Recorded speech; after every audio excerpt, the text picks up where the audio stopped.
IRCTC सारखी website मला वाटतं भारतात सर्वात जास्त वापरली जाणारी वेबसाईट आहे आणि सर्वात क्लिष्ट आहे माझ्या मते. एक रोमॅन्टिक गोष्ट आयुष्यातली नाहीशी झाली, वाट बघणं. तू कुठे आहेस हा प्रश्नच आता विचारायला नकोय. मला दिसतंय ढळढळीत कुठे आहे ते. तू करंट पाठव, तू माझी लोकेशन शेअर करा, मला लगेच कळेल तू कुठे आहेस ते. ICICI बँकेचं आपलं समजा खातं आहे आणि आपण ICICI ATM मध्ये जाऊन आपण शिकलो की पैसे कसे काढायचे आणि त्याची एक पद्धत होती. आता हाच माणूस समजा ऍक्सिस बँकच्या ATM मध्ये गेला किंवा दुसऱ्या कोणत्या तरी बँकेच्या, इंडसइंड बँकच्या ATM मध्ये, कारण ते जवळ आहे, पण तिथे गेल्यानंतर त्यांचा क्रम वेगळा असेल तर, आणि तो असतोच वेगळा. माझ्या मते एकदा बसा सगळ्या बँकांनी आणि एकदा काय ते ठरवा की भारतातल्या माणसाला ATM मध्ये गेल्यानंतर एकाच प्रकारचा अनुभव द्या. हाय म्हटलं किंवा हाव आर यू म्हटलं, स्वतःची डिटेल्स न देता, तर पहिल्याने मी ब्लॉक आणि रिपोर्ट करून टाकतो. कॉन्व्हर्सेशन ओपन केलं की तुम्ही फसलात. तुम्ही सतर्क राहा, दुसरं याला काही उपाय नाहीये. AI आपल्यावर राज्य करेल हा जास्त भेडसावणारा प्रश्न नाहीये. माणसाला पुढे काय करायला उपलब्ध असणार आहे हा जास्त महत्वाचा प्रश्न. नमस्कार, संहिता क्रिएशन्सच्या मजा आली पाहिजे या पॉडकास्ट मध्ये मी आशिष पाथरे तुम्हा सर्वांचं पुन्हा एकदा स्वागत करतो. म्हणजे आपला देश आहे ना, खूप पूर्वी मंत्रांचा होता, त्यानंतर मधल्या काळामध्ये आधुनिक युग आलं, मग तो यंत्रांचा झाला आणि आता बदलत्या काळानुसार आपला देश पूर्णपणे तंत्राचा झालेला आहे. तर हा मंत्र ते तंत्र हा प्रवास आपण साध्य केलेला आहे आणि अशीच एक व्यक्ती इथे आलेली आहे, त्या तंत्रामध्ये, त्या विज्ञानामध्ये अत्यंत एक्सपर्ट असलेले असे. म्हणजे आपण काहीतरी घ्यायला जातो, फ्रीज घ्यायला जातो किंवा आपण एखादा ॲप इन्स्टॉल करतो, तेव्हा ही व्यक्ती आपल्यासोबत असते.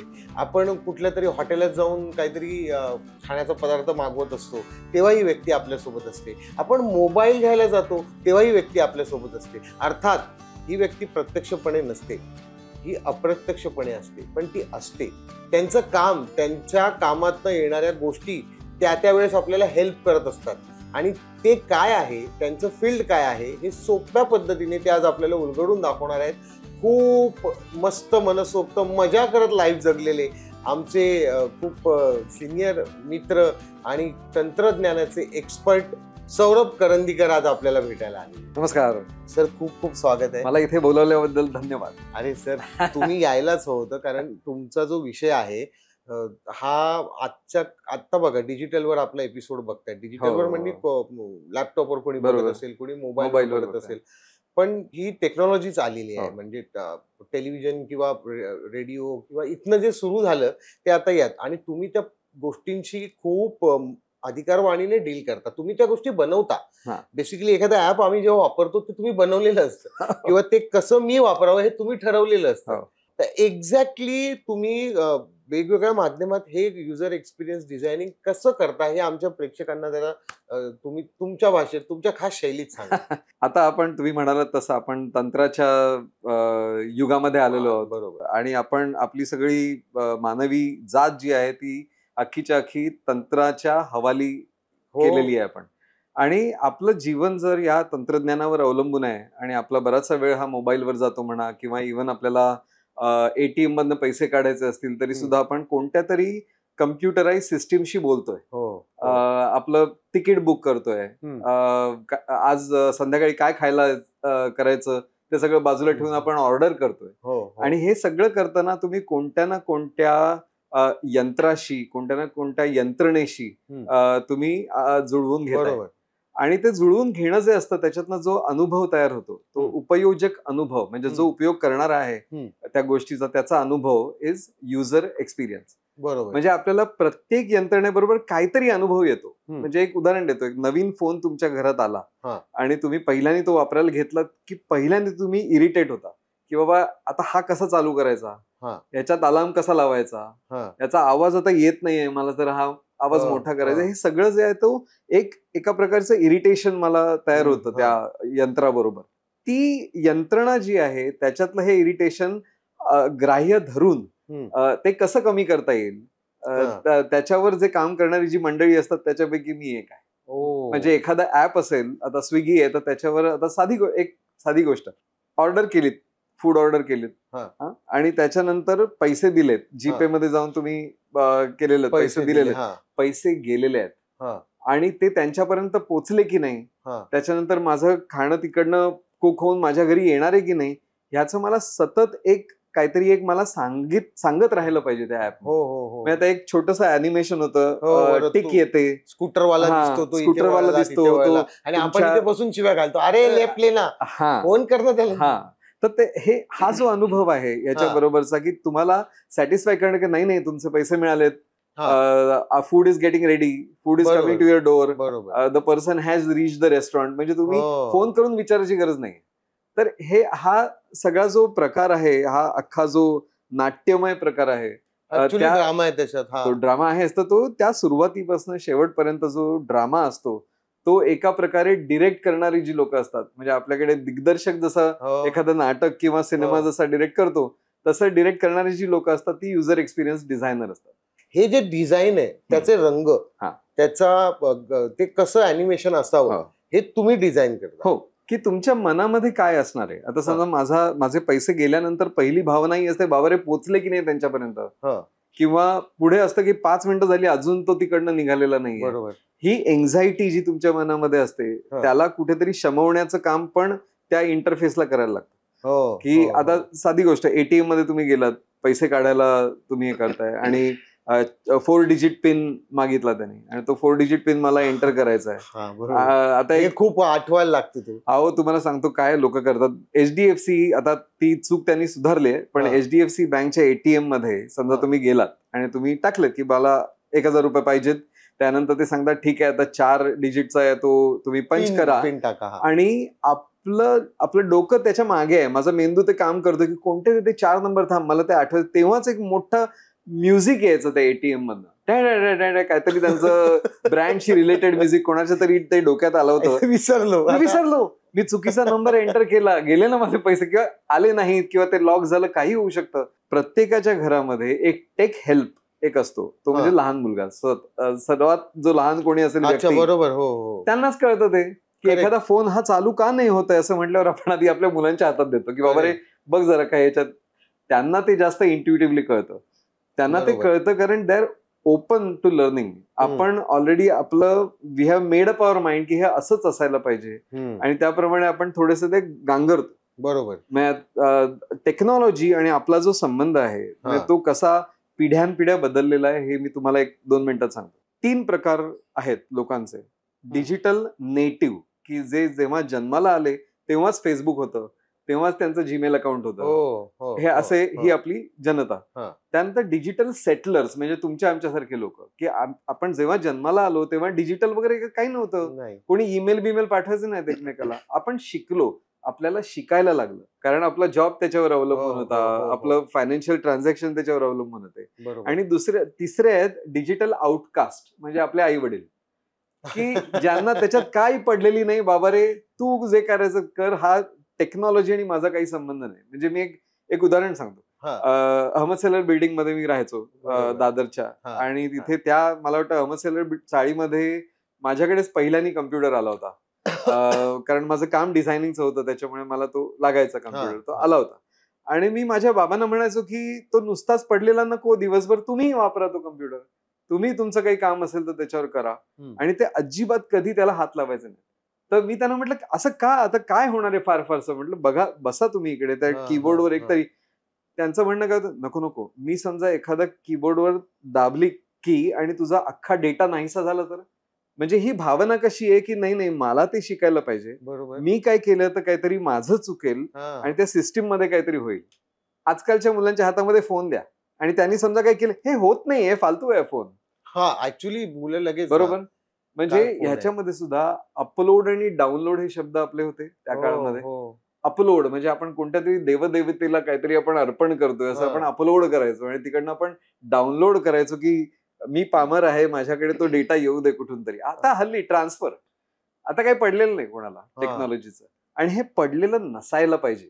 टेक्नॉलॉजी हा ऑक्सिजन सारखा सामान्य वाटलं पाहिजे लोकांना, ह्याच्यासाठी युजर एक्सपिरियन्स डिझायनर काम करतात. ह्याच्यामध्ये म्हणजे तुम्ही एटीएमचा उल्लेख केला की एटीएमच्या मांडणीमध्ये म्हणजे ती स्क्रीन कशी असावी, त्याच्यात टप्पे कुठले असावेत, हे सगळं तुम्ही युजर, कारण युजर जो काम करणारा म्हणण्यापेक्षा जो परचेस करणारा आहे किंवा जो त्या गोष्टीशी डील करतोय, जो कंझ्युमर आहे असं म्हणूया हो. आपण, त्या कंझ्युमरला तुम्ही किती सोप्या पद्धतीने आपलं ऍप किंवा आपलं प्रोडक्ट देऊ शकतो, हो, ही भूमिका तुमची असते. कारण कोणत्याही ट्रान्झॅक्शन मध्ये टेक्नॉलॉजी बरोबरच्या हा अडसर येता कामा नये. हा. म्हणजे आता एक साधी गोष्ट, आयसीआयसीआय बँकेचं आपलं समजा खातं आहे आणि आपण आयसीआयसीआय एटीएम मध्ये जाऊन आपण शिकलो की पैसे कसे काढायचे. हा. आणि त्याची एक पद्धत होती की तुम्ही आधी किती पैसे पाहिजे ते सांगा, मग बँकेचं खातं कोणत्या प्रकारचं आहे ते सांगा, हा. त्याच्यानंतर म्हणजे सेव्हिंग आहे का करंट आहे ते आपल्याला करायला लागतं. बाय द वे या सगळ्याच्या आधी भाषा कोणती हवी आहे आपल्याला आधी सांगायला लागतं, की मराठी हवी, इंग्लिश हवी, याचा एक क्रम आहे. आणि त्या क्रमामध्ये मग शेवटी कदाचित ते विचारतील 4 डिजिट पिन सांगा आणि मग त्याच्यानंतर कार्ड काढून घ्या, त्याच्यानंतर ते पैसे बाहेर येणार आहेत. हे एक फ्लो आहे ना, म्हणजे स्क्रिप्ट आहे. आता हाच माणूस समजा ऍक्सिस बँकच्या एटीएम मध्ये गेला किंवा दुसऱ्या कोणत्या तरी बँकेच्या, इंडसइंड बँकच्या एटीएम मध्ये, कारण ते जवळ आहे आणि मी काढू शकतो माझे पैसे, जरी माझं अकाउंट एका बँकेमध्ये असलं तरी दुसऱ्या एटीएम काढू शकतो. पण तिथे गेल्यानंतर त्यांचा क्रम वेगळा असेल तर, आणि तो असतोच वेगळा. आयसीआयसीआय बँकचा जो फ्लो आहे तो आणि दुसऱ्या बँकेचा फ्लो हा वेगळा का, हे सगळ्या बँकांनी एकत्र येऊन एकदा ठरवलं पाहिजे.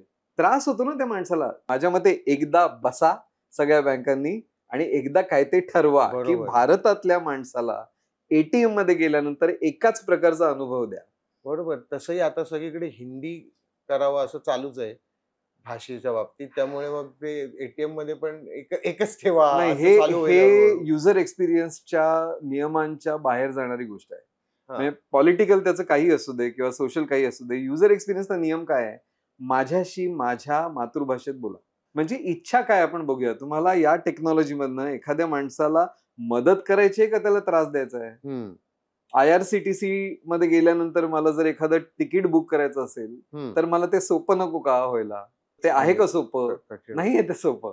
म्हणजे IRCTC सारखी वेबसाईट मला वाटतं भारतात सर्वात जास्त वापरली जाणारी वेबसाईट आहे आणि सर्वात क्लिष्ट आहे माझ्या मते. पण बऱ्याचशा गव्हर्नमेंट वेबसाईट्स किंवा बऱ्याचशा अशा गोष्टी तिथे अनाकलनीय असतात, कळतच नाही कुठे काय शोधायचं ते. सो गेल्यानंतर 20 ठिकाणी 20 गोष्टी लिहिलेल्या असतील, मला एक फॉर्म शोधायचा आहे त्याच्यामध्ये टॅक्स भरायला, तो मी कसा शोधणार आहे त्याच्यामधनं, त्या युजरच्या दृष्टीने कोणीतरी विचार करा. हो, म्हणजे मी आता सकाळी एक मला मेसेज येतोय तो याचा, वाहन म्हणून ती जे काय गाडी असली आपल्याकडे की आपल्याला त्याचा भुर्दंड तिथे दिला जातो. बरोबर. की 500 भरा, 1000 भरा, तुम्ही तोडलाय, किंवा तुमचा फोटो येतो असं तिथे सिग्नलचा.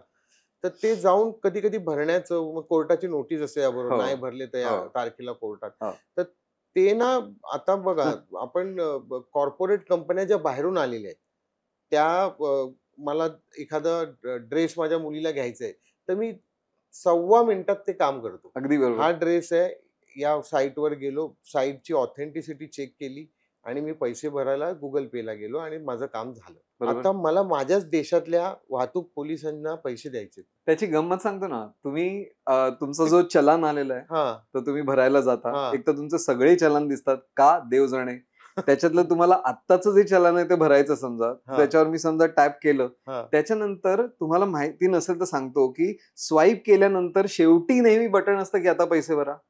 यांचं बटन वरती आहे. क्रमांक 1. क्रमांक 2 ते लाल रंगाचं आहे. लाल रंगाची गोष्ट आपण शक्यतो टॅप करत नाही किंवा म्हणतं काहीतरी चुकीचं झालं, मला सगळं परत करायला लागेल. ते वरती बटन म्हटलं, अरे असं कसं खाली जातोय, म्हटलं कुठे गेलंय बटन, कसं भरायचं, माझे पैसे मी द्यायला जातोय.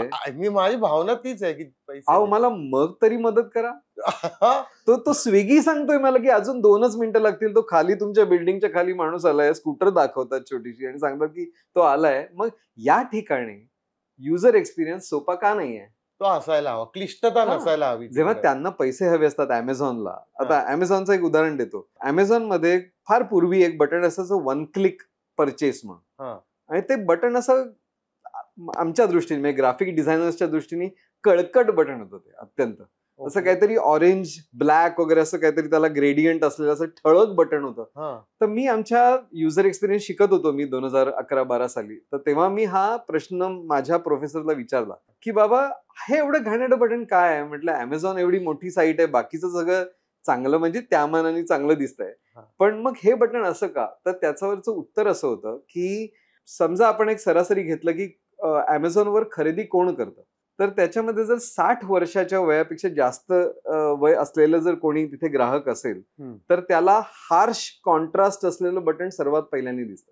आपलं वय जसं वाढतं तसं आपला ब्राईटनेस एखाद्या फोनचा किंवा कॉन्ट्रास्ट बघायची आपली शक्ती कमी होते. म्हणजे आता साधी गोष्ट, घरात तुम्ही बघा, घरामध्ये आईचा फोन जेवढा ब्राईट असतो त्यापेक्षा आजीचा फोन ब्राईट असतो सर्वात. कारण जेव्हा डोळे थकतात तेव्हा आपल्याला ब्राईट गोष्ट किंवा कमी कॉन्ट्रास्टची अगदी सटल असलेली गोष्ट डिझाईन केलेली काहीही दिसत नाही. त्यामुळे त्या ग्राहकांसाठी त्यांनी तो निर्णय घेतला होता त्या काळामध्ये की ते बटन, हे वन क्लिक बटन हे सर्वात ठळक दिसलं पाहिजे. हा एवढा पर्टिक्युलर आपला टार्गेट ऑडियन्स आणि त्याच्या मानसिकतेचा अभ्यास. हो. तुम्ही त्याच प्रश्नावर येतोय सर, की याला मानसशास्त्राची जोड अर्थातच असणार आहे. ती कशी ऍप्लिकेबल असते? म्हणजे काय तुम्ही, म्हणजे जेव्हा माणूस वेगवेगळा आहे ठीक आहे, पण एक कॉमन सायकोलॉजी असते ना, ती पकडता, तर ती कशी पकडता? आता एखादं लाल, आपण जे मगाशी म्हणालो बटन की लाल म्हणजे थांबा, हिरवं म्हणजे जा, हे तर आपल्याला माहिती असतं. त्यामुळे तुम्हाला समजा मी उद्या सांगितलं की रस्त्याने चाललायत आणि एक सिग्नल आहे जो पर्पल आहे किंवा निळा आहे, तुम्हाला काय कळणार आहे काय करायचं ते? सो आता हे जे आहेत की मी एखादी गोष्ट कशी मला समजते त्याच्यावर बऱ्याचशा गोष्टी अवलंबून असतात. म्हणजे आता 2 बटणं आहेत, 3 बटणं आहेत घरामध्ये, 2 एकत्र आहेत, एक थोडंसं बाजूला आहे.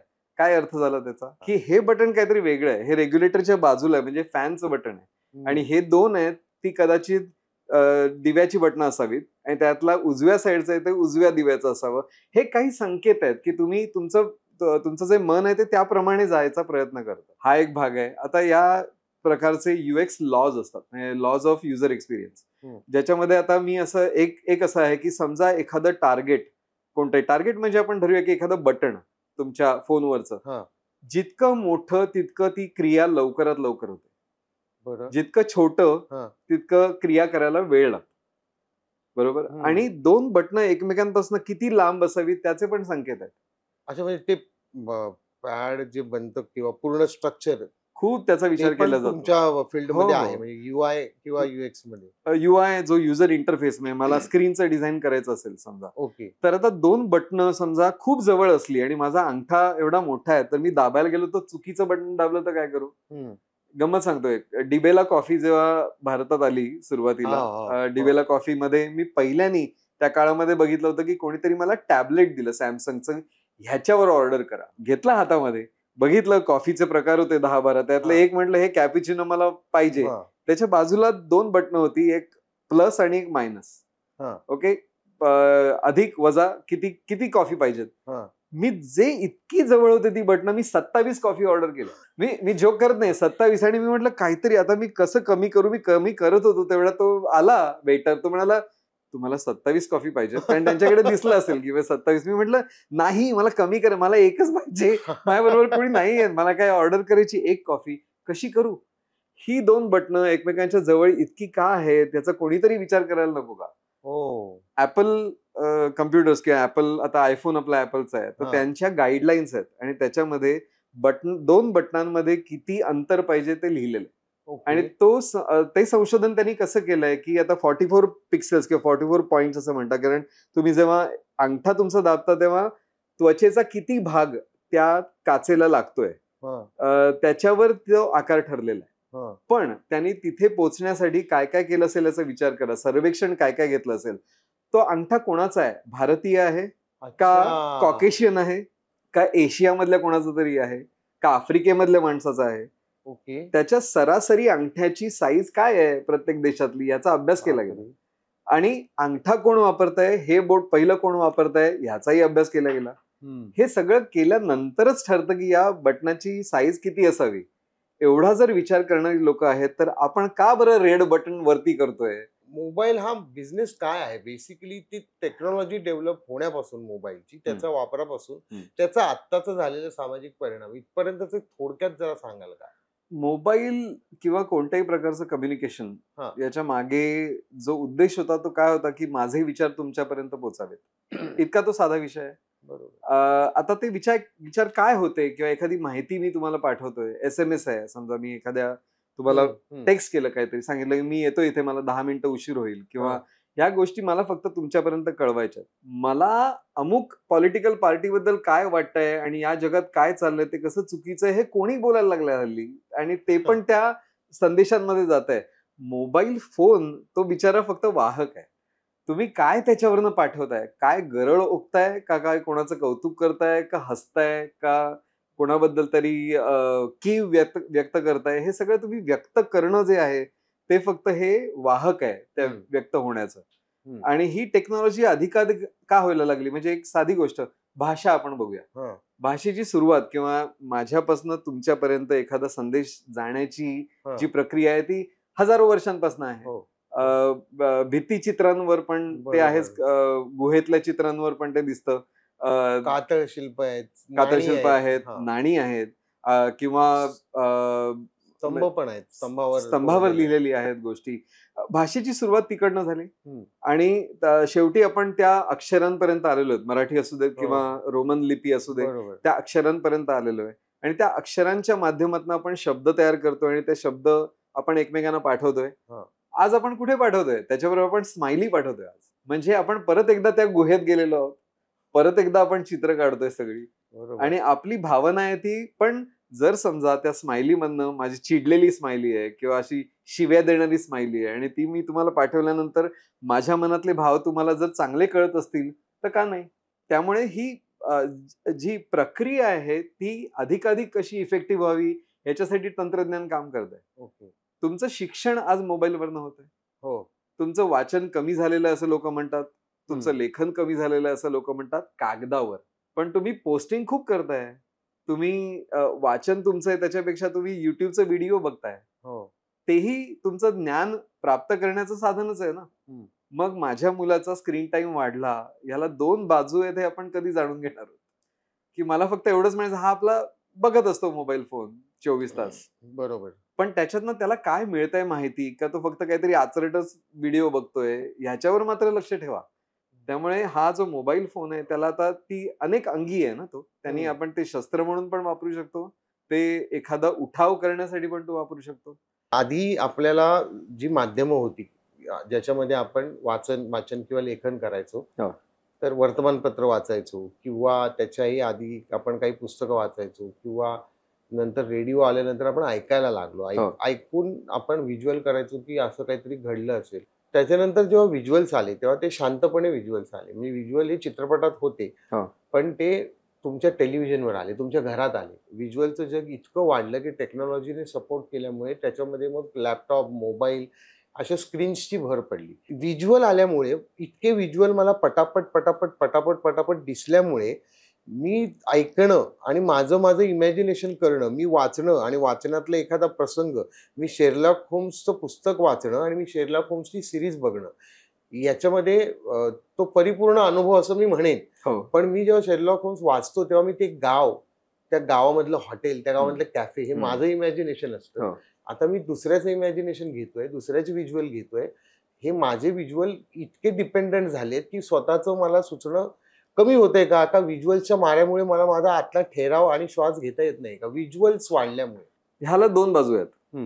व्हिज्युअल कम्युनिकेशन कोणत्याही पद्धतीचं हे जास्त प्रभावकारक असतं.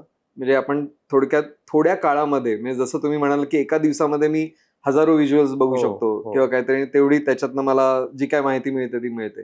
पण तुम्ही जे म्हणाल ते मला खूप पटलं की माझी जी कुवत आहे हे एक व्हिज्युअल तयार करायची माझ्या मनामध्ये. म्हणजे एक पुस्तक मी वाचताना माझ्या मनामध्ये जो पिक्चर सुरू आहे तो आणि तुमच्या मनातला हा पिक्चर वेगळा असणार आहे, कारण तो तुमचा स्वतःचा अनुभव असणार आहे. ती अनुभव तयार करण्याची प्रक्रिया आपल्या मेंदूतली थांबले, ती कुठेतरी करायला पाहिजे तरी सुद्धा सुरुवात. म्हणजे आता या बाबतीत आता सायकोलॉजीवर सगळं अवलंबून आहे. मी म्हटलं तसं युजर एक्सपिरियन्सच्या जगामध्ये याचा पण बराच विचार केला जातो की आपण काय करतोय. म्हणजे एक साधी गोष्ट, तुम्हाला मी सांगितलं की इथून दादरपर्यंत जा, तर तुम्ही गुगल मॅप सुरू करता. गुगल मॅप नी ड्राईव्ह करणारे ड्रायव्हर्स तुम्ही बघितलं, त्यांचा मेंदू तेवढंच काम करतो जेवढं ते बघत पण नाहीत आसपास की कुठे काय आहे. कोणता रस्ता घेणं जास्त बरं आहे हे तिथे राहणाऱ्या माणसाला कळतं, पण त्या उबरवाल्याला कळत नाही. मोबाईल फोन यायच्या आधी तुम्हाला किती फोन नंबर लक्षात होते मला सांगा. दूरध्वनी क्रमांक लक्षात होते? 30 होते, मला 30 होते आणि मी आय वॉज व्हेरी प्राऊड की मला 30 लक्षात होते, सगळ्या नातेवाईकांचे नंबर लक्षात होते आणि मी कोणालाही मित्रांचे मी फोन करू शकायचो. आता मला ना जेमतेम 2-3 ते सुद्धा भीती खातर की बायकोचा नंबर पाहिजे माहिती, आईचा नंबर पाहिजे वगैरे, एवढे सगळ्यांचे फक्त माझ्याकडे आहेत किंवा बॉसचा नंबर माहिती पाहिजे, समजा फोन बंद पडला तरी मला फोन करता यायला पाहिजे, एवढंच मला माहिती आहे. त्याच्या पलीकडे माझ्या फोनवर असणारे 3000 नंबर, आता 3000 नंबर स्टोअर करता येतात. बरोबर. पण त्या प्रत्येक व्यक्तीला मी 2-3 वर्षात एकदा फोन केला असेल, पण त्याचा नंबर माझ्याकडे आहे. त्यामुळे माझी जी एबिलिटी आहे, कुवत आहे जी लक्षात ठेवायची, ती मी मोबाईल फोनला सुपूर्द केलेली आहे. आपण असं म्हणतो की टेक्नॉलॉजी आली आणि त्याच्यामुळे आमच्यावर असे दुष्परिणाम झाले, कबूल आहे. पण मग ते तुम्हीच ठरवायचं ना, ड्रायव्हर सीट मध्ये कोण आहे, तुम्हीच आहात. मग तुम्ही ठरवायचं की मला माहिती असेल तर नका बघू गुगल मॅप्स, कशाला ती सवय लावून घेताय. टेक्नॉलॉजी आहे, उद्या तुम्ही जर समजा रस्ता चुकलात तर वापरा ना गुगल मॅप्स. एक रोमॅन्टिक गोष्ट आयुष्यातली नाहीशी झाली, वाट बघणं. तू कुठे आहेस हा प्रश्नच आता विचारायला नकोय, मला दिसतंय ढळढळीत कुठे आहे ते. तू करंट पाठव, तू माझी लोकेशन शेअर करा, मला लगेच कळेल तू कुठे आहेस ते. वाट बघणं ही जी रोमॅन्टिक गोष्ट होती एके काळामध्ये, ती की मैत्रिणीची वाट बघतोय, ती आली का अजून, मी बघतोय इकडे आली, कुठे आहेस, इथे संपलं सगळं. आणि सर हा तर रोमॅन्टिसिझम आहे, पण रोमॅन्टिसिझम मधला बहर पण त्यातला निघून गेलाय. तो म्हणजे कुठला माहिती आहे का, वाट चुकणं. अरे वाट चुकणं नाही झालंय ना मोबाईल, की वाट चुकलेल्या वाटेत पण एक गंमत, चुकलेल्या त्या वाटेची शपथ तुला आहे असं पाडगावकर काय उगीच त्या चुकलेल्या वाटेवर जाऊन पण खूप गोष्टी हाती लागतात. आता तुमच्या हातात पुस्तक आलं, काही असे महाभाग असतात की शेवटच्या पानावर जाऊन काय झालं पुढे ते बघतात. आपल्या आयुष्याचं आता हे झालेलं आहे की आपण पहिल्या पानावर सुरुवात करतोय, आपण ऑलरेडी शेवटच्या अरे मला गोष्ट करू शकतो, गोष्टीचा प्रवास. हा ठीक आहे, जाऊ द्या, आता वाचायचं की नाही ते ठरवायचं. म्हणजे मी एक तुम्हाला याची गंमत सांगतोय, BMM ला मी शिकवायचो एकेकाळी. तर नॅशनल कॉलेजमध्ये मी एक लेक्चर देत होतो आणि तेव्हा नुकतंच एक पुस्तक आलं होतं थॉमस फ्रीडमनचं, वर्ल्ड इज फ्लॅट. तर वर्ल्ड इज फ्लॅट हे असं सांगतं की आता तुम्ही तंत्रज्ञानामुळे जगाच्या पाठीवरच्या सगळ्या लोकांबरोबर कॉम्पिटिशन मध्ये त्याच एका प्रतलावर आलेले आहात, असं ते पुस्तक होतं. तर एक मुलगा त्या सगळ्या मुलांमध्ये एक म्हणत, हो माहितीये, थॉमस फ्रीडमन वाचलेलं आहे ते पुस्तक, वर्ल्ड इज फ्लॅट ना, येस तो असं पण म्हणतो वगैरे. मी एवढा इम्प्रेस झालो, म्हटलं माझ्या वर्गातला एक मुलगा ज्याला माझ्यापेक्षा जास्त कळतंय त्या पुस्तक, बाबा रे हे तू कधी वाचलंस, हे पुस्तकच गेल्या महिन्यामध्ये आलेलं आहे, तू इथे आलेलं पण नाही, सगळ्यांकडे नाहीये. आणि मला असं वाटत होतं की मीच तो एक आहे ज्याला माहिती आहे क्लासमध्ये, तुला माहितीये. म्हटलं आय एम इम्प्रेस्ड. तर मला सर पढा किस नाही आहे. म्हटलं अरे म्हणजे त्यांनी ते पुस्तक वाचलेलं नव्हतं. तर म्हटलं सर अमेझॉन पढा आहे ना. तो अमेझॉनला जायचा, अमेझॉनच्या बुकच्या रिव्ह्यू मध्ये वाचायचा, पहिले 5 रिव्ह्यू वाचायचा, त्याच्यातनं कळायचं की हे बाबा या पुस्तकामध्ये हे म्हटलेलं आहे. He is ready to be socializing. त्याला सगळं माहिती आहे, तो सोशल मीडियावर जाऊन काही सांगू शकतो त्याच्याबद्दल आणि लोकांना वाटेल अरे वा हा हुशार माणूस आहे, याला बरंच काय काय माहिती आहे. बरोबर. पण त्याला खरंच माहितीये का ही डेप्थ नाहीशी झाली, नाही डेप्थ नाहीशी. तो त्या पुस्तकाच्या आतपर्यंत गेलेलाच नाहीये. मीच वाचली ती 200 पानं आणि तरी मला ते पूर्ण पुस्तक समजलेलं नाहीये. आणि या माणसाने ठरवून टाकलं की या पुस्तकात एवढंच आहे आणि मी त्याच्या पलीकडे जाणार नाही. आता टेक्नॉलॉजी आहे, त्याचा वापर कसा करायचा हे तुम्ही ठरवायचं. असा करणार आहात का, करा, कोण थांबवलंय तुम्हाला. उद्या जेव्हा तुम्हाला खरंच कोणीतरी असं वाचून बघेल आतमध्ये काय आहे, तेव्हा काही नसणार आहे. ज्या काही पद्धतीचा फ्लो आपला गप्पांचा चालू आहे, मी तुर्तास हे मजा आली पाहिजे जे प्रश्न इथे बाजूला ठेवतो. मजा येते ना, मला मजा येते. मग ठीक आहे, मग प्रश्न विचारा, नका विचारू आपण याच्यातली. म्हणजे कारण ना 24 तास आपण ज्या गोष्टींशी संबंधित असतो, पण आउटर आणि तुम्ही इनर, म्हणजे तुम्ही इन हाऊस काम करता, आम्ही त्याची आउटपुट फक्त बघतो. तर मला ना कुतूहलापोटी काही प्रश्न आहेत माझ्याकडे, विचारतो की ज्या आमच्या सगळ्यांचे प्रश्न आहेत. की मला सांगा, मोबाईल आपला ऐकतो का, मोबाईलला मन मेंदू असतो का. कारण की मी समजा बोललो माझ्या मुलीशी की आपण ना घरचं जरा आज नको खाऊया, बाहेर कुठेतरी जायचं का, तर मला बोरिवलीतली हॉटेल्स येतात. मग मी चुकून एखाद्या पदार्थाचं तिने नाव घेतलं असेल, बाबा सुशी, जरा मला सुशी ट्राय करायचं, तर सुशीचे मला ऑप्शन.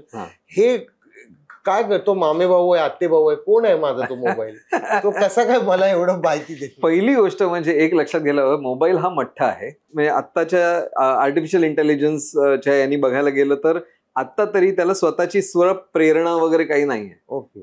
ती एक यंत्रणा आहे. ती काय करायचं त्या यंत्रणेनी हे अनेक जणांनी ठरवलेलं आहे आणि त्या ठरवण्यामुळे ते यंत्र जसं वागायचं तसं वागतं. आता त्याच्यामध्ये तुमचं बोलणं ऐकणं आलं, तुमच्या बोलण्याचा अर्थ लावणं आलं, त्या अर्थ लावण्यावरून तुम्हाला कोणत्या प्रकारच्या जाहिराती दिल्या गेल्या पाहिजेत ते आलं. हे सगळं समजा मी एका अल्गोरिदम मध्ये लिहिलेलं असेल आणि मी अशा पद्धतीची यंत्रणा तयार केली आहे की तुम्ही ब्राउझरवर असा, फेसबुकमध्ये असा, इंस्टाग्राममध्ये असा, जीमेल मध्ये असा एक शब्द तुम्ही टाकलात की मला ना रनिंग शूज हा शब्द टाकलात तुम्ही, तर तुम्ही ज्या सोशल मीडियाला पुढच्या वेळेला जाल तिथे रनिंग शूज कुठेतरी तुम्हाला दिसणार आहेत. ओके. आता हे कसे दिसतात? कॉमन रजिस्ट्री म्हणून एक प्रकार आहे. म्हणजे सगळ्या यांची जी कॉमन एक तुमच्याबद्दलची एक प्रतिमा त्या मोबाईल फोन मध्ये तयार होत असते. म्हणजे आता तुम्ही समजा लॉग इन केलं एखाद्या ठिकाणी तर तुम्हाला काही प्रकारच्या जाहिराती दिसतात. तर तेच लॉग इन तुम्ही दुसरीकडे केलं, म्हणजे तुम्ही कोण आहात हे तुम्ही जेव्हा डिक्लेअर करता तेव्हा त्या डिक्लेअर केल्यानंतर तुमची जी हिस्ट्री आहे, ब्राउझर हिस्ट्री म्हणा किंवा तुम्ही आतापर्यंत काय काय केलेलं आहे की ज्याचा रेकॉर्ड हा एका प्रकारे ठेवला जाऊ शकतो मोबाईलमध्ये, त्याच्यावरनं तुम्हाला त्या जाहिराती पुढच्या तुमच्या समोर येतात. म्हणजे मी गुगलवर एखादा सर्च केलं तर ते गुगल पुरतं राहत नाही. मी नंतर FB ला गेलो, फेसबुकला, तर तिथे त्याचे लगेच व्हिडिओज किंवा रेफरन्सेस येतात. हे कॉमन रजिस्ट्रीमुळे होतं. हो, म्हणजे आता त्याला वेगवेगळी नावं आहेत. कॉमन रजिस्ट्री हे एक आहे. आता दुसरं असेल की समजा क्रॉलिंग ऑपरेशन्स जी असतात ती करणारे एक वेगळे प्रोग्राम्स आहेत. जो प्रोग्राम एक कंपनी आहे ते प्रोग्राम करणारी समजा असेल तर ती कंपनी फेसबुकला पण सर्व्हिस देते, जीमेलला पण सर्व्हिस देते, सगळ्यांनाच देते. ओके. त्यामुळे ते यंत्र असं काहीतरी खुनशी कोणीतरी असा विलन आहे का, तसं नाहीये. सपोर्ट करते, ते सपोर्ट करताय. आणि ते कोणाला सपोर्ट करताय? ते ऍडव्हर्टायझर्सना सपोर्ट करताय आणि ते ऍडव्हर्टायझर्स पैसे देत आहे त्या गोष्टींना. फेसबुक ऍडव्हर्टायझर्स कडनं पैसे घेत आहे आणि तो काय, आता साधी गोष्ट, तुम्ही फेसबुक फुकट वापरता, तुम्ही कधी पैसे दिलेत फेसबुकला? नाही. इंस्टाग्रामला किंवा जीमेल वापरताना पैसे दिलेत? असं म्हणतात की जेव्हा एखादी गोष्ट फुकट असते तेव्हा तुम्ही उत्पादन असता, एवढं लक्षात ठेवा. कारण जेव्हा तुम्ही असं म्हणता की आय अग्री असं बटन जेव्हा असतं एखाद्या टर्म्स अँड कंडिशनच्या खाली, फेसबुक वापरताना तुम्ही म्हणता की हो मी या सगळ्याला अग्री करतोय, ते वाचायला गेलं तर अनेक पेजेस आहेत आणि तुम्हाला एखादा वकील मित्र बाजूला असायला लागेल ते जर वाचायचं असेल तर. नक्की तुम्ही त्याच्या हवाली केलेलंच आहे. सो जेव्हा तुम्ही आय अग्री असं म्हणता, टर्म्स अँड कंडिशन्स अप्लाय असं सांगितल्यानंतर सुद्धा, तेव्हा तुम्ही हे जे अधिकार आहेत की माझ्याबद्दलची माहिती तुम्ही घ्या, हे अधिकार ऑलरेडी आपण या गोष्टींना दिलेले आहेत. पण हे मॅनेज करायला म्हणजे आपल्या सगळ्या गोष्टी, आता एक जोक म्हणून लोकांमध्ये चर्चा आहे ती सांगतो की तुला किती पैसे मिळाले रे, तो मेसेज टाकायचे 20 पैसे, अरे हा 40 पैसे मेसेज आहे. कळलं? अशी माणसं बसवलेली असतात एखाद्या कंपनीने किंवा एखाद्या पॉलिटिकल पार्टीने किंवा एखाद्या सेटअप मध्ये प्रमोट बूस्ट करणं म्हणणं किंवा काही. पण ते 20 पैसे 40 पैसे हे गणित आम्हाला असं आमच्यात बोललं जातं. ते तुमच्यासारख्या एक्सपर्ट साठी काय आहे ते? नाही ना, ती गणितं असतातच. आता त्याच्या मागे काय भावना आहेत किंवा काय स्ट्रॅटेजी आहे ते आपण लक्षात घेऊया. तुम्ही फेसबुकवर किंवा कोणत्याही मीडियावर काय बघताय याच्यावर तुमची क्रिया अवलंबून असते. ही सायकोलॉजी आहे. समजा मी तुम्हाला चांगल्या गोष्टी 10 सांगितल्या तर तुम्ही 11वी चांगली गोष्ट मला सांगाल. मी तुमच्यासमोर 10 तक्रारी केल्या तर पुढची तक्रार तुमची असणार आहे. समजा 10 लोक एखाद्या बाबतीत समजा त्यांना त्रास झालेला सांगत असेल की मी पण सांगणार मला कसला त्रास झाला तो. आता हे मॅनिप्युलेशन आहे का? नक्कीच. आता हे मॅनिप्युलेशन समजा मी तुम्हाला एखादी गोष्ट विकण्यासाठी करणं आहे तर ते फेअर आहे की बाबा ठीक आहे, जे तुमचा दुकानदार पण करतो. एखादी गोष्ट घेतल्यानंतर सांगतो तुम्हाला हे पण हवंय का, देतो. तेव्हा तो काय करतोय? इन्फ्लुएन्स करतोय, तुमचं बिहेवियर चेंज करायचा प्रयत्न करतोय. किंवा तुम्हाला समजा टूथपेस्ट घेतली सांगतो थांब हा ब्रश पण त्याच्याबरोबर घ्या, 20% सवलत आहे त्याच्यावर. हे सगळं मार्केटिंग झालं. पण समजा मला एखाद्या राजकीय पक्षाबद्दल तुमच्या मनात जे काय मत आहे ते नासवायचं असेल किंवा एखाद्या राजकीय पक्षाबद्दलचं किंवा सामाजिक संस्थेबद्दलचं मत वाईट आहे असं किंवा चांगलं आहे असं दोन्ही करायचं असेल तर 40-40 पैसे देऊन जर ते होणार असेल तर मी तशा पोस्ट तयार करेन. त्या पोस्ट तुमच्यापर्यंत यायला पाहिजेत, त्या सगळ्या येतात की नाही ही गणितं मात्र फेसबुकच्या पोस्ट प्रमोटेड असेल तर त्या होतात, नाही तर ते होत नाही. अच्छा. पण आता तुम्ही समजा त्या सगळ्या 40 पैसेवाल्यांना तुम्हीच जर समजा फ्रेंड म्हणून ऍक्सेप्ट केलेलं आहे तर तुम्हाला त्यांच्या पोस्ट दिसणार आहेत. पण असं एक ITC ला असू शकतो इन्फॉर्मेशन टेक्नॉलॉजीचा, की त्यामध्ये लोक ऍक्टिव्ह याच्यासाठी आहेत की मत बनवावं लोकांचं, असं असू शकतं ना. हो, आता या प्रत्येक गोष्टी म्हणजे आता everything is fair in love and war असं म्हणतात. आता जर आपण ते वाढवूया, everything is fair in love, war, advertising, politics and everything is fair. आणि आता समजा असं धरलं की हे बॅटल फील्ड आहे असं आपण धरूया, ही रणांगणं आहेत. तर हे समजा रणांगण असेल की ज्याच्यामध्ये हे उत्पादन का ते उत्पादन, मी स्विगीवरनं तुम्हाला विकणार आहे का उबर इट्स मधनं देणार आहे का अजून काहीतरी तिसरं त्याच्यातनं देणार आहे. समजा तुम्हाला कोलगेट घ्यावीशी वाटते का क्लोजअप घ्यावीशी वाटते का पेप्सोडेंट वाटतंय का, हे सगळं समजा एक आहे. किंवा तुम्ही उटीला जाणार आहात का माथेरानला जाणार आहात का अजून कुठे जाणार आहात का जयपूरला जाणार आहात, हे सगळे पण आहेत. एकमेकांशी यांची स्पर्धा आहे एवढं तर खरं. त्या स्पर्धेमध्ये जर माझं उत्पादन जिंकायला पाहिजे असेल तर मी ऍडव्हर्टायझिंग वापरणार आहे. त्याचप्रमाणे समजा माझा पॉलिटिकल पक्ष आहे, दुसऱ्या पक्षापेक्षा माझी प्रतिमा चांगली व्हावी किंवा मी चांगली केलेली कामं लोकांसमोर यावीत, आपण एक वेगळा भाग बघूया. त्याच 40 पैसेवाल्या लोकांना मी सांगणार की बाबांनो, आम्ही खरंच चांगली कामं केलेली आहेत पण त्याच्याबद्दल कोणी बोलत नाहीये, हे घ्या 40 पैसे आणि त्याच्याबद्दल बोला, काय गैर आहे. सो हे प्रत्येकाने ठरवायचंय की ही पोस्ट 40 पैसेवाली पोस्ट आहे का ही जेन्युइन पोस्ट आहे की हे मार्केटरची पोस्ट आहे. असेल ना घ्या त्याच्यात ना. तर समजा ऍड आली, मी बघतो ना ऍड, काय प्रॉब्लेम नाहीये. IPL चालू असताना जर एका 2 ओव्हरच्या मध्ये जर मला 10-10 सेकंदाच्या ऍड्स दिसणार असतील की हेच वापरा, हाच रंग वापरा, हीच गाडी विकत घ्या, हेच शीतपेय प्या, असं समजा असेल तर मी निदान कन्सिडर करेन की ओके, पण शेवटी निर्णय कोणाचा आहे. IPLचा तुम्ही विषय काढलात सर, पर्टिक्युलरली मला असं वाटतं की गेल्या 15-20 वर्षातलं मार्केटिंग, कॅपिटलिझम आणि UX, तुमचं जे फील्ड आहे युजर एक्सपिरियन्स, याचा वेगवेगळ्या पद्धतीने मिलाप करून अब्जो डॉलर कमवणारं हे मोठं उदाहरण आहे. कारण एका क्रिकेटच्या खेळापासून ते सुरू होतं, ते पॉलिटिक्स, त्याच्यामध्ये बेटिंग, त्याच्यामध्ये तुमच्या ड्रीम 11 सारखे ऍप्स आणि अशा अनंत गोष्टी त्याच्यामध्ये इन्व्हॉल्व्ह होतात. आणि त्याचं एक असं सिंक्रोनाइज होऊन एक मोठा एक बेस बनतो की जिथे इन्व्हेस्ट होत आहेत लोकांचे, वेळ पण होतोय, इंटरेस्ट पण होतोय, पैसा पण होतोय. तर ह्याबद्दल तुम्ही IPLच्या स्ट्रक्चर बद्दल एक टेक्नॉलॉजिस्ट म्हणून काय सांगाल? हे मनोरंजन आहे आणि ते आवडणारी, म्हणजे क्रिकेट हा आपला धर्म आहे, त्याच्यामुळे असा धार्मिक सोहळा जर दरवर्षी होणार असेल तर सगळेजण ते बघायला येतातच. आणि एवढे आता तुम्ही प्रत्येक मॅचचं जेव्हा टेलिकास्ट चालू असतं तेव्हा एक वरती आकडा येतो, 26 कोटी लोक बघतायत, 30 कोटी लोक बघतायत. हा जो नंबर आहे ना, त्याने ही गणितं सगळी ठरतात की किती लोक ते बघतायत. म्हणजे त्याच्यामुळे हा जो हे म्हणजे थोडक्यात एक डिरेगेटरी शब्द वापरायचा, दुकान आहे हे, आणि त्या दुकानामध्ये सगळ्यांचेच हितसंबंध गुंतलेले आहेत. आणि अशा गोष्टी नाहीशा होणार नाही, ते उलट वाढणार आहेत. पण आता समजा त्यांना लक्षात आलं की पुढची 10 वर्ष जर समजा ट्रेंड खाली जातोय की क्रिकेटकडे लोकांचं लक्ष नाहीये जेवढं त्यांचं से बॉलिवूडकडे, तर सगळी दुकानं तिकडे फिरतील. हे ट्रेंड्स आहेत आणि त्या ट्रेंड्सवर ऍडव्हर्टायझिंग एजन्सीज, मार्केटिंग एजन्सीज या सतत डोळ्या ठेवून असतात की हा ट्रेंड कुठे चाललाय. सो हे सगळे अशी गणित आहेत ती IPL बद्दल. टेक्नॉलॉजी ही ट्रेंडशी संबंधित सुद्धा काम करते, कारण ते करावं लागणार आहे. टेक्नॉलॉजी अधिकाधिक चांगलं करतात गोष्टी. म्हणजे आता एखादी चुकलेली मुवमेंट मला परत पाहायची असेल किंवा रनआउट झालेला मला परत पाहायचं असेल तर कॅमेरा फिरवून मला दुसऱ्या अँगलनी पण आता बघता येतो. हो, बऱ्याच गोष्टी आल्या, बऱ्याच गोष्टी आलेल्या आहेत. पहिले ऍक्शन रिप्ले तो पण असा धुसर दिसायचा, आता ते माझे बाबा त्या काळामध्ये एखादा समजा कोणी कॅच घेतला आणि ऍड आली की ते आधी माझ्याकडे बघायचं, बघ तू काय केलंस आहे, मला तो रिप्ले बघायचा होता. म्हटलं मी नाही ठेवलेली, ती मीडिया प्लॅनिंग वाल्यांनी केलेलं आहे तिकडे ऍड. काय उद्देश होता त्यांचा की तुम्ही नेमकं त्याच वेळेला काय ऍड दाखवता. एखादा आऊट झाल्यानंतर कोणीतरी, मी सांगतोय कोणाला तरी येऊन बघतोय, रिप्ले बघायला मला 5 मिनिटं ऍड बघायला लागतात आधी, त्याच्यानंतर मला रिप्ले दिसतोय. पण आता रिप्ले किंवा एखादा ती चाललेला टीव्ही मी रिवाइंड करायचं तंत्रज्ञान आत्ताच आलंय. आपल्या काळात कुठे होतं? नाही, बरोबर. म्हणजे आता युट्यूबवर आहे ना सगळं, मी मागे जाऊन बघू शकतो 5 मिनिटापूर्वी काय झालं होतं.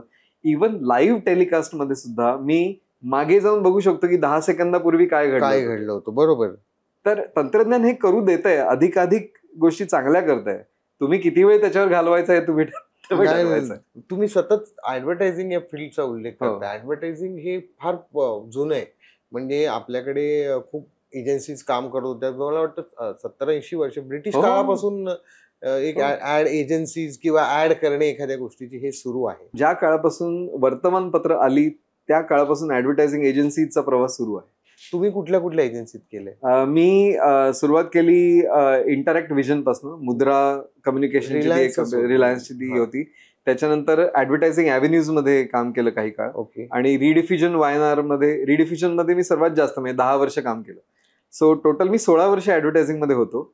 आणि तिथे बरीच वेगवेगळ्या ब्रँड्सवर काम करायला मिळालं मला. कुठले पर्टिक्युलर की आम्ही तुमच्याकडनं विकत घेतले तसे ब्रँड? एअरटेल. एअरटेलचं मुंबईमधलं जे लॉन्च होतं त्या ज्या ऍड्स होत्या त्या मी केल्या. मी आणि माझ्या रायटरनी कार्तिक स्मेडचक म्हणून. म्हणजे खूप सुरुवातीला मला 2001 साली, if I am not wrong, की A.R. रहमान यांनी हो ते 2003 मध्ये ते त्याची ट्यून बनवली होती, सिग्नेचर ट्यून, आणि ती खूप पॉप्युलर झाली. एक्सप्रेस युअर सेल्फ असं त्या कॅम्पेनचं नाव होतं. आणि तुम्ही व्यक्त व्हा असं ते कॅम्पेन होतं. ते माझे बॉस तेव्हाचे प्रशांत गोडबोले आणि झरवान पटेल यांनी ते केलेलं कॅम्पेन होतं. त्याच्यामध्ये मी होतो. तेव्हा मला कान्सचं नॉमिनेशन पण मिळालं होतं. त्या काळामध्ये अशी हार्यानी कान्स अवॉर्ड मिळायची नाहीत भारताला.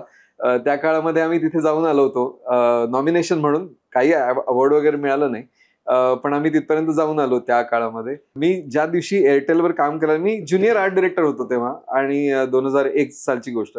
आणि तेव्हा माझ्याकडे ते कॅम्पेन दिलं होतं करायला, की एअरटेलचं मुंबईमधलं फार महत्वाचं कॅम्पेन. आणि करायला घेतलं. आणि कोणीतरी मला सांगितलं की त्यांच्याकडे काहीतरी SMS फ्री वगैरे आहे, तुला आलंच असेल ते. मी म्हटलं मला आलं म्हणजे माझ्याकडे मोबाईल फोनच नाहीये. मी 1 रुपयाचा फोन करायचो मी बाहेर जाऊन पब्लिक कॉल ऑफिसवर, घरी करायचो की मला 1 तासभर उशीर होणार आहे घरी यायला. मी तसं कळवायचो. म्हणजे मोबाईल फोन, हँडसेट घ्यायला कोणाकडे पैसे होते? हँडसेट मी घेतलेलाच नव्हता. हे ज्या वेळेला एअरटेलच्या टीमला कळलं रिडिफ्युजन मधला, तेव्हा तो एक माणूस माझ्याकडे आला. तो म्हणाला, राजीव म्हणून होता, राजीव वाधवा. तो म्हणाला, सर हा पैसे नाही कर सकते. म्हटलं नाही कर सकते म्हणजे तुम्ही एअरटेलच्या लॉन्चवर काम करताय आणि तुमच्या स्वतःकडे मोबाईल फोन नाहीये, असं होऊ शकत नाही. त्यामुळे त्यांनी मला एक सिम आणून दिलं. ते सिम, तो नंबर माझ्याकडे आजही तोच नंबर चालू आहे माझ्याकडे. इतकी वर्ष, म्हणजे 2001 मध्ये जो सिम माझ्याकडे आलं ते तोच नंबर अजूनही आहे. एअरटेलचाच आहे. आम्ही उगीच इकडचं तिकडचं जाऊन दुसऱ्या सर्व्हिसकडे जा वगैरे काही केलेलं नाहीये. आणि म्हणजे मला आठवतं की ते सिम घेतल्यानंतर 4-5 महिन्यांनी मी एक मोबाईल फोन विकत घेतला होता. आणि त्याच्यात ते फायनली घुसडलं होतं. आणि म्हटलं चल आता चालू आहे का बघूया. कारण मी काय करणार, मला ते नव्हतं घ्यायचं तेव्हा. आणि आम्ही एवढे ज्युनियर होतो, मी आणि माझा रायटर जो कार्तिक, नेहमी ऍडव्हर्टायझिंग एजन्सीमध्ये एक आर्ट डिरेक्टर म्हणजे कला दिग्दर्शक आणि लेखक, कॉपीरायटर, हे दोघे एकत्र काम करतात. तर कार्तिक आणि मी एकत्र काम, आम्ही इतके ज्युनियर होतो की आम्हाला कोणत्याही मीटिंगला घेऊन गेले नाहीत कधीच एअरटेलच्या. कारण ते म्हणाले एअरटेलचा एवढा मुंबईतला मोठा लॉन्च आणि ह्या 2 छोटी मुलं करतायत, हे जर त्यांनी बघितलं तर ते काय म्हणतील. तेव्हा मी म्हटलं होतं की ऍडव्हर्टायझिंगच्या मागचे लोक दिसत नाहीत तेच बरे आहेत. कारण ऍडव्हर्टायझिंग एजन्सी हा असा प्रकार आहे जिथे सर्वात ज्युनियर माणसाला पण तेवढंच महत्व आहे जेवढं सर्वात सिनियर माणसाला आहे. कारण कल्पना ह्या महत्वाच्या असतात. या सगळ्या माध्यमातून अजून तुम्ही मला वाटतं कोलगेट केलाय का ब्रँड? कोलगेटवर मला 3 वर्ष काम करायला मिळालं. ताज ग्रुप ऑफ हॉटेल्सवर काम केलं. हो, ताज त्याचं काम केलं. Franklin Templeton, IOCL, Indian oil, रिलायन्सचे अनंत प्रकार सगळे, म्हणजे आधीचे, स्प्लिट झाल्यानंतरचे, या सगळ्या रिलायन्स मध्ये काम केलं. त्याच्यासाठी काम केलं. प्रकार आकाश भेदून टाकणारे. क्या बात आहे, क्या बात आहे. त्या पिढीसाठी नाही मी काम केलेलं, पण आधीच्या पिढीसाठी. पिढी स्वतः झू वगैरे स्वतःच बांधतात, स्वतःच करते, त्यांचं मस्त चाललंय. नाही, मी अनिल मुकेश पर्यंतच राहिलो. मी मी तर नितीन मुकेश पर्यंत सो ते केलं. आणि अगदी म्हणजे आपल्या मराठी कंपन्या म्हणजे कॅमलिन, बेडेकर, दांडेकरांची कॅमलिन, यांच्यासाठी सुद्धा काम केलं. तुमची स्वतःची कंपनी आणि त्याचा लोगो फार इंटरेस्टिंग आहे. हो, त्यात लोगो करणं, लोगो म्हणजे ते कंपनीचा लोगो आपण बोधचिन्ह. बोधचिन्ह बोधचिन्ह करणं हे मला इव्हन म्हणजे आता मी युजर एक्सपिरियन्स मध्ये जरी काम करत असलो तरी ते काम मी सातत्याने करतोय, अनेक कंपन्यांसाठी करतोय. आता एक उदाहरण द्यायचं झालं तर ताजसाठी एक मी लोगो केला होता. त्या वन वर्ल्ड म्हणून त्यांची टीम ग्लोबल म्हणून त्यांचं एक कॉन्फरन्स असायची, ताज हॉटेल्सची सेल्स कॉन्फरन्स असायची, 6 देशांनी एकत्र येऊन केलेली. तर त्याचा लोगो कसा करावा याच्याबद्दल विचार करत होतो. तर 6 माणसं 6 वेगवेगळ्या रंगाचे एकत्र येऊन फेर धरलाय त्यांनी असं मी एक चिन्ह तयार केलं होतं. तेव्हा त्याला डिझाईन यात्राचा अवॉर्ड पण मिळाला होता त्या काळामध्ये. तो एक केला होता. ओनिडा पॉयझन टीव्ही साठी लोगो केला होता. माझ्या स्वतःच्या कंपनीसाठी म्हणजे युएक्स वर्क्स साठी जो लोगो केलाय ते 2 चेहरे आहेत एकमेकांकडे बघणारे, पण ते एकमेकांच्या मध्ये गेलेले आहेत, ओव्हरलॅप आहे आणि त्यांना डोळा मात्र एकच आहे. आता याच्या मागची संकल्पना सांगतो कशी येते. युजर एक्सपिरियन्स डिझाईन आपण आता इतक्या वेळ त्याच्याबद्दल बोलतोय. म्हणजे मला एखादं डिझाईन करायचं असेल तर ते डिझाईन जो वापरणार आहे त्याच्या दृष्टीतनं मला त्या डिझाईनकडे बघायला लागतं. सर, ऍडव्हर्टायझिंग बद्दल बोलतोय आपण. असा एखादा अनुभव आहे का तुम्हाला की विचित्र पद्धतीने, वैचित्र्यपूर्ण, विचित्र नाही, आगळ्या पद्धतीने पण ऍड कशी केली जाऊ शकते ना, त्याचा काही अनुभव आहे का की अचानक तुम्हाला आलाय? एक संस्कृत श्लोक आहे, येन केन प्रकारेण प्रसिद्ध पुरुषो भवेत. काही पण करा, बरोबर, पण तुम्ही तुमचं जे उद्दिष्ट आहे ते गाठा. सो आता तुम्ही आता विचित्र किंवा वेगळ्या पद्धतीचा आगळा वेगळा प्रकार असा आहे तो एक रिडिफ्युजन, ज्या ऍडव्हर्टायझिंग एजन्सीमध्ये मी काम करायचो त्या रिडिफ्युजनच्याच इतिहासातला एक प्रकार आहे. कमलेश पांडे म्हणून आर्ट डिरेक्टर होते, क्रिएटिव्ह डिरेक्टर होते त्या काळात. त्यांची ही कल्पना होती. आता तुम्हाला सांगतो काय कल्पना होती. त्या काळामध्ये तुम्हाला आठवत असेल तर टीव्ही असं जाऊन पटकन क्रोमामध्ये जाऊन विकत घेतला टीव्ही असं व्हायचं नाही. तुम्हाला टीव्हीची ऑर्डर द्यायला लागायची आणि मग तो इम्पोर्ट केला जायचा. टीव्ही चीनमधनं असेल कुठूनही असेल तो इम्पोर्ट केला जायचा आणि तुमच्यापर्यंत तो फायनली यायचा.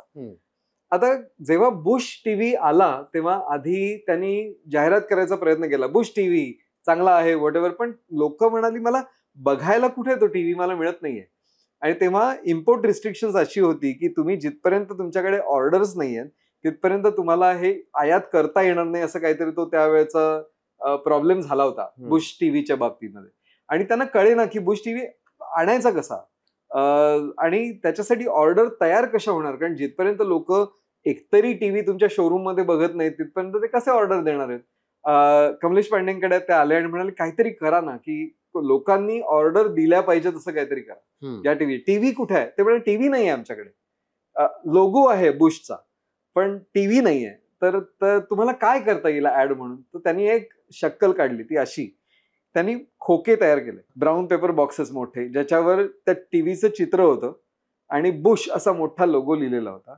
आणि त्यांनी काय केलं तर साधारण एक मला वाटतं 20-30 टॅक्सी पकडल्या मुंबईमध्ये आणि त्या टॅक्सीवर तो कॅरियरवर तो मोठा खोका टाकला, दोऱ्यांनी बांधला विणला आणि त्यांना सांगितलं, पैसे दिले आणि सांगितलं या टॅक्सीवाल्यांना मुंबईभर फिरा, बस एवढंच करा, बाकी काही करू नका. बुशचा टीव्ही चाललाय म्हणजे डिलिव्हर होत आहेत म्हटल्यानंतर ट्रेडवाले म्हणणारे अरे डिलिव्हर होत आहेत मला पाहिजेत.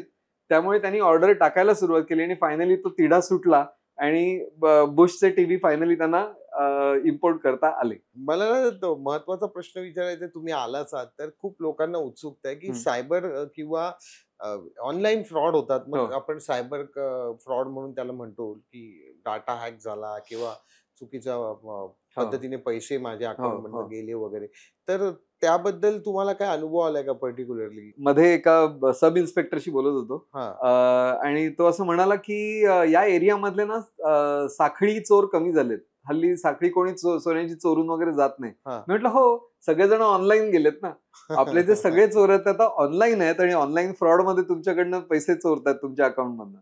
आता अशा अनेक गोष्टी असतात. म्हणजे माझे काही मित्र आहेत, एका मैत्रिणीने एकदा फोन केला होता की माझे अचानक काहीतरी 10 लाख गेले, कोणीतरी माझं कुरिअर आलं होतं आणि ते घेण्यासाठी म्हणून त्यांनी सांगितलं तुम्ही एक काम करा, या नंबरवर फोन करा आणि तुमचा जीपे आहे त्याच्यातनं 1 रुपया मला ट्रान्सफर करा वगैरे, असं काहीतरी ते मेकॅनिझम होतं.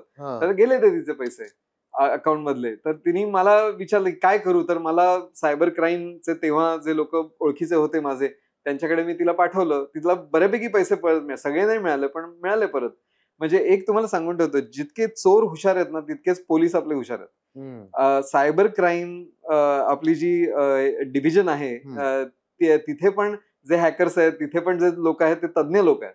त्याच्यामुळे तुम्ही अलर्ट राहणं हे सर्वात महत्वाचं आहे, की माझा डेटा ऑनलाईन तुम्ही कोणाला कधी देताय, तुम्ही कसं वागताय. साधी गोष्ट, तुम्हाला पण हे आलं असेल, व्हॉट्सअपवर तरी हाय म्हणून येतं, हॅलो हाऊ आर यू, आणि एखाद्या मुलीचं चित्र असतं आणि तुम्हाला वाटतं की चला, हा नंबर माहिती नसतो कोणाचा आहे.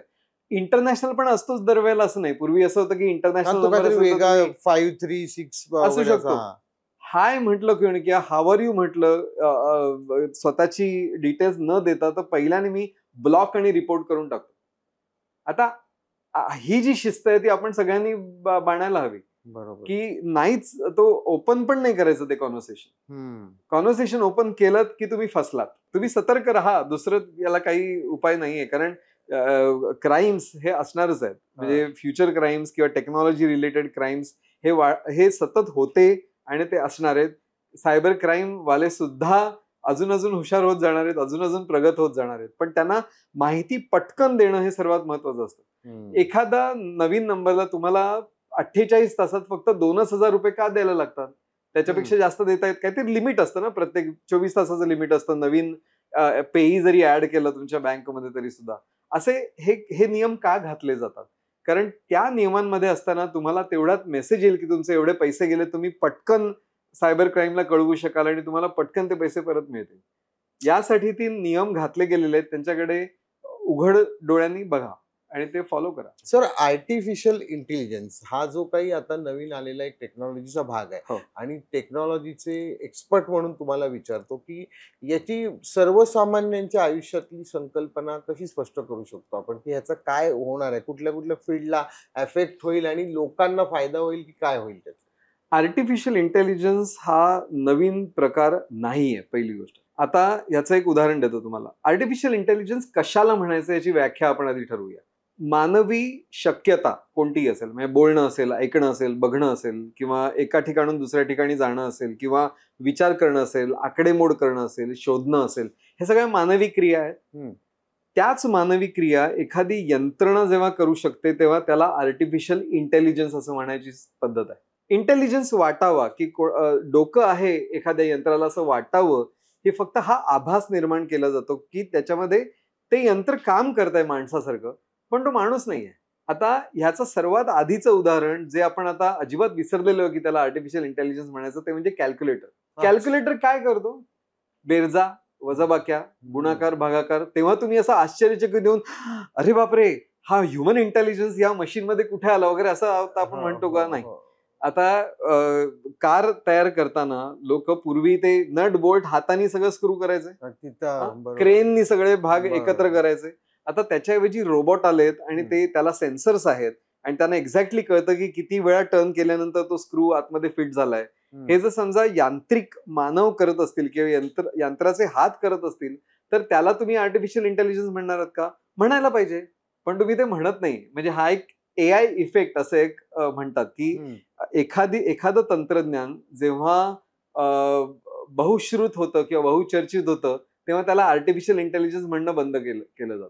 म्हणजे एखादी गोष्ट समजा जेव्हा आश्चर्यकारक असते तेव्हा त्याला AI म्हणतात. अच्छा. आता समजा आता आपण सर्च करतो, एखादं सर्च गुगलमध्ये जेव्हा मी सर्च करतो तेव्हा मी म्हणतो की मला मोराचं चित्र मला पाहिजे. मी मोर असं म्हटल्यानंतर चित्र येतं. किंवा आता मोबाईल फोनमध्ये एखादा पक्षी आहे आणि त्याला मी शूट केलं तर त्याचं नाव काय, किंवा एखाद्या फुलाचा फोटो काढला तर त्याचं नाव अचानक येतं. ह्याचं आश्चर्य वाटणं पण आता आपल्याला बंद झालंय. पण ते काय आहे? तो आकलनच आहे. ते त्या आकाराचं आकलन आहे आणि त्या आकाराचा आधी माहिती असलेल्या आकारांशी जुळवून घेऊन ती माहिती तुमच्या समोर ठेवणं, हा इंटेलिजन्सच आहे. हे आर्टिफिशियल इंटेलिजन्स हा तुमचं जगणं अधिकाधिक सोपं करायची यंत्रणा आहे, एवढं आपण एक साधारणपणे म्हणूया. आता ही जी यंत्रणा आहे त्याला तुम्ही कसं वापरणार आहात, कोण वापरणार आहे, हे सगळं आहे. आता मी तुमचा आवाज क्लोन करून तुमच्याच आवाजात तुम्हाला एक मेसेज पाठवणार आहे, हे पण शक्य आहे. आणि तुम्हाला एखाद्या गोष्टीचं थोडक्यात मी समजा तुम्हाला माहिती द्यायचा प्रयत्न केला तो पण इंटेलिजन्स एआयच आहे. म्हणजे आता समरी म्हणून एक प्रकार आहे आयफोन 16 मध्ये, ऍपल इंटेलिजन्स मध्ये असं आलं, आणि अनेक ठिकाणी म्हणजे तो असा आहे की एखादी ईमेल आले लांबच्या लांब, आणि मी समजा म्हटलं की मला ना 2 शब्दात सांग की हे काय आहे सगळं, तर ते कळू शकतं मला. अच्छा. एखादी वेबसाईट मी बघतोय तर त्याच्याऐवजी मी एक बटन दाबलं तर मला कळतं की या वेबसाईट मध्ये सारांश काय आहे. तर एखाद्या वेबसाईटचा, एखाद्या पुस्तकाचा सारांश काढून जर माझा वेळ वाचणार असेल तर काय गैर आहे त्याच्यामध्ये. बरोबर. तर ती जी सिस्टीम आहे ती आर्टिफिशियल इंटेलिजन्स आहे. म्हणजे आपण जे समजतो की हो आता एआय सगळं मनुष्याचं काम करणार आहे, त्याच्यामुळे आता एआयचं राज्य असणार आहे आपल्यावर, आणि आपलं सगळं जे काय कार्यभाग आहे तो आता संपलेला आहे, असं म्हणायची गरज नाही. हे फक्त त्या एआय कंपन्या तुम्हाला भासवतायत की आता आम्ही इतके पॉवरफुल आहोत की आता तुम्हाला काहीच काम करायला लागणार नाहीये. मग तुमचं कसं होणार, तुम्हाला जे आज जॉब्स आहेत ते उद्या राहणार नाहीत, या सगळ्या गोष्टी आहेतच. पण हे जॉब्स आजचे आपले जे जाणार आहेत ते उद्या परत येणार आहेत, वेगळ्या पद्धतीने येतील. म्हणजे याचं एक उदाहरण घेऊया. बँकांमध्ये एकेकाळी कम्प्युटरायझेशन झालं, सगळीकडे कम्प्युटर्स आले, तेव्हा काय म्हणत होते लोक, गेले आता सगळ्यांचे जॉब्स गेले, नोकऱ्या गेल्या. आता कोणीच क्लार्क नसणारे, त्याच्याऐवजी तिथे एक कम्प्युटर टाकला की 10 लोकांना काढून टाकण्यात येईल. कम्प्युटरशी संबंधित इंडस्ट्रीज उभ्या राहिल्या, त्या इंडस्ट्रीजनी जॉब्स वाढले. कम्प्युटर क्लासेस कुठे होते आधी, ते आले ना तेव्हा त्याच्यानंतर, आणि आपण जुळवून घेतलंच नवीन टेक्नॉलॉजी. तसंच आपण या टेक्नॉलॉजी बरोबर पण जुळवून घेणारच आहोत. फक्त त्याला जो लागणारा वेळ आहे तो आश्चर्यकारक आहे. इतक्या जोराने ते सगळं चाललेलं आहे की आपल्याला पुरेसा वेळच मिळणार नाही ट्रेनिंग करण्यासाठी. त्यामुळे आज ओळखायला पाहिजे की मी काय स्वरूपाचं शिक्षण घेणं गरजेचं आहे. एआय आपल्यावर राज्य करेल हा जास्त भेडसावणारा प्रश्न नाहीये. माणसाला पुढे काय करायला उपलब्ध असणार आहे हा जास्त महत्वाचा प्रश्न. म्हणजे त्याच्याकडे लोकांनी बघावं, आणि त्याचे म्हणजे फिलॉसॉफर्स असतील, तत्वज्ञानी असतील, लोक हे सगळ्या मागे आहेतच याच्या. पण या सगळ्या गदारोळामध्ये आपल्या मुलांना आपण काय सांगणार आहोत की बाबा रे हे शिक, कारण याचा उपयोग अमुक होणार आहे. आता हे सांगणं खूप कठीण झालंय. माझ्या मुलांनी समजा मला विचारलं की मी काय नोकरी करायची याच्या पुढे, आणि मी जर माझ्या जमान्यातल्या नोकऱ्या त्याला जर सांगणार असू तर कसं चालणार आहे. त्याच्यासाठी उत्तरं पण नवीन पाहिजेत. याचाच अर्थ आता आर्टिफिशियल इंटेलिजन्स समजा जनरल पर्पज टेक्नॉलॉजी, म्हणजे सगळीकडे सगळ्या क्षेत्रामध्ये वापरली जाणारच समजा हे तंत्रज्ञान असेल, तर त्याची तोंड ओळख मी करून घ्यायला पाहिजे. आजच्या या आपल्या चर्चेमध्ये सरांनी जे महत्वाचे टेक्नॉलॉजी बद्दलचे मुद्दे सांगितले की 20 पैसे 40 पैसेवाली मंडळी असू शकतात, त्यामुळे ते जे काय बोलतात ते ऐकून घ्या, पण मत बनवताना तुमचा स्वतःचा आतला आवाज तुम्हाला ऐकू आला पाहिजे. त्यानंतर तुमची मुलं मोबाईल वापरणारच आहेत, कारण शेजारचा मुलगा वापरतोय तर मला हवा आहे, त्यांच्यात बालसुलभ भावना येणारच आहे. फक्त त्याला तू का वापरतोयस यापेक्षा तू कशासाठी वापरतोयस हा प्रश्न विचारा. त्याचं उत्तर शोधताना त्याला कळेल की मला याची किती गरज आहे. असे किंवा तुम्ही सायबर किंवा ऑनलाईन फ्रॉड जेव्हा म्हणता तेव्हा कुठल्याही मोहाला, टेम्पटेशनला बळी न पडता, जे की टेक्नॉलॉजीच्या गैरवापरातनं आलेलं आहे, टेक्नॉलॉजीने आणलेलं नाहीये, त्या माणसाने आणलेलं आहे. तर आपण त्याच्याशी डील करताना त्या एका बाईचा हाय हॅलो हवाली ती कोण आहे हे जाणून न घेता ते ओपन करण्यापेक्षा त्याला टाळा. कोणालाही OTP किंवा काही शेअर करण्याच्या आधी आपला सारासार विचार आपण करूया की नको. मग आपण टेक्नॉलॉजीला नावं ठेवणं आणि कमी करू, आणि सरांच्या म्हणण्याप्रमाणे टेक्नॉलॉजीच्या हातात हात घालून आपण पुढचा प्रवास करू शकतो, आणि तो आपल्या जगण्याचा ऑक्सिजन बनवू शकतो, ना की त्याला आपल्या जगण्याचं टेन्शन बनवू. त्यामुळे टेन्शन घेऊ नका, मजा आली पाहिजे.